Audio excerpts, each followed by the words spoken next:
Woza nendlebe ngize nendaba. Allegedly yazi nganza kwethu kubalekile ukuthi ulalelisise and then also follow events that are happening so that ungezolahleka. Yabona mina mhlambe that's the reason why ngi-MK namhlanje. Ngiyazi abanye bathi ngi-MK ngoba ngumZulu, cha. Ngi-MK ngoba bengilalela ubaba mayikhuluma. Most of the things esisho ubaba, if not all, zenzeka namhlanje. And because bengilalele ngaphinde ngalandelela, ingakho ngibonile ukuthi ubaba wayiqinisile la. Nokuthi ke ezinye izinto uyazibona uma ngabe uphiwa umqondo ovulekile. Hayi umqondo osuffocated. Umqondo wakho uma osuffocated uyozonda abantu ongamele bazonde. Ngishiso yini ke lokho? Manje ngibhizi ngilalela uPanyaza. Izinto ezikhulunywa uPanyaza asidingi ukuthi uyilalele njengokuthi uhlanya lo likhulumayo bese uyadlulisa, but sifuna ubuke deep. Panyaza usekusho kaningi lokho ukuthi yena angeke asebenze ne racist DA, akasumngane neAfriForum. Kunalo umjiji okuthiwa uGulam lapha ku Twitter uke waqhamuka kulamalanga adlule ngesikhathi kubizwa iPC yala eGauteng for indaba reconfigure lebakhuluma ngayo. Wasethi lona uyaxolisa ukuthi ubengenelela uPanyaza, kanti uPanyaza kahle kahle akanankinga yena neGNU. uPanyaza akanankinga futhi neDA. uPanyaza ufakwa omayile Alex Gang. uPanyaza nje yena uyi mouthpiece yabo, uyabo. Nangu uPanyaza seyikhulumela ke manje after that thing ePEC. Uyasho nokusho ukuthi hayi yena akathukanga, uyabo. So izinto sifuna uyibuke nje ngehle elijulile ukuze uzo understand ukuthi kwenzakalani. Uyabona ngoba uPanyaza kuyacaca ukuthi eqenjini lakhe uyehlula, yabo. So into abazoyenza manje ile abayenza kuBaba uZuma. Yabona in the next 3 to 5 years uzoba umzonda wena uPanyaza wena. Ngikhuluma ngani ke bakwa Green, uMgqwabeni noZuzu. Ngiyazi babazoza bezokhomenta la uDodi ngoba bona they always want to project themselves as knowledgeable, yet they are not. Bahleli phezulu kwengqondo. Nizoza nina la nizokhuluma uDodi. Ngiyanitshela in the next 3 to 5 years nizobe nimzondo uPanyaza, because whatever Panyaza is saying today anilalele. Ingene ngapha yaphuma ngale. Yonke lento eyenzakalayo aninakile. Nizonaka nina nje kuphela mase nitshelwa into nini eningayazi. Sekuthiwa uPanyaza unje into eningayazi.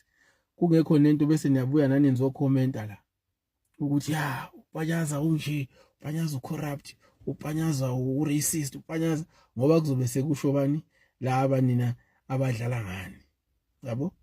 uPanyaza uchaza kahle ukuthi yena he will never bow to the DA, he will never bow to Helen Zille, he will never bow to AfriForum. Uthi ku Cyril he must implement iNHI bill, implement ilento yabo yalomsangano expropriation bill, implement nale lokhuzana nephela bill. Aka implement zonke lezi zinto, yabo. Uthi yena uyabonga futhi ukuthi ileadership ibafaka endleleni, uyabo. Okusho ukuthi wena ngesingawe mawulalele uyayibuza ukuthi uyamhlonipha uCyril, but uCyril kule eGNU akamhloniphi futhi at the same time. Lalela ke ake manje ke ebe ne move ufikile Mbalula kanye negang yakhe, including naye ubaba wenkomo, bezama ukuthi bafuna ukususa uPanyaza and let him remain the member of the ANC. Ngiyakutshela 2027 ziyakhala futhi ziyokhala ngalendlela, and then that's when you will see ipolitiki ukuthi yini ipolitiki.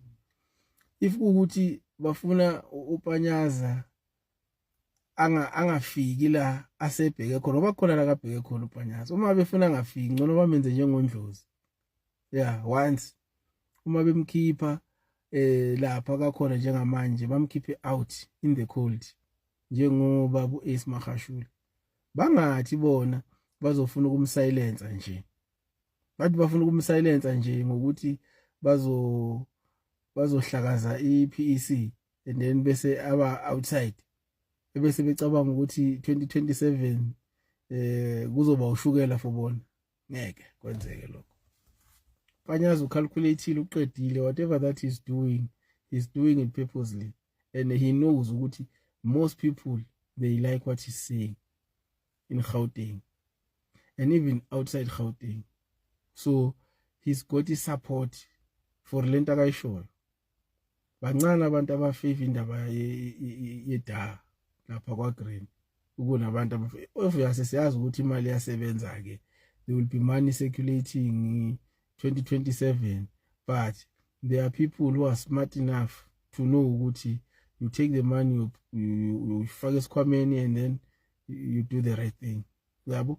So angeke size sazi ukuthi kugcina kwenzakaleni, but nje ngithi mina uPanyaza usecupha amabhomu manje, and possibly because ngathi uyehlula kwaGreen, wena in the next 3 to 5 years uzoba umzondo uPanyaza wena, uzobe usumbiza ngomsholozi 2.0 Panyaza wena, uzobe enemy yakho uPanyaza wena, and you will forget ukuthi uPanyaza uthini njengamanje, because ingqondo zenu ngathi zisebenza backwards. I understand ukuthi ninhlobona kaPhenda, but ke yilo nje umphake ngoniphakelo ekuniphathele wona ukuthi nina ngiyanazi nina ukuthi hayi futhi nisiphoxo nje nisiphoxo.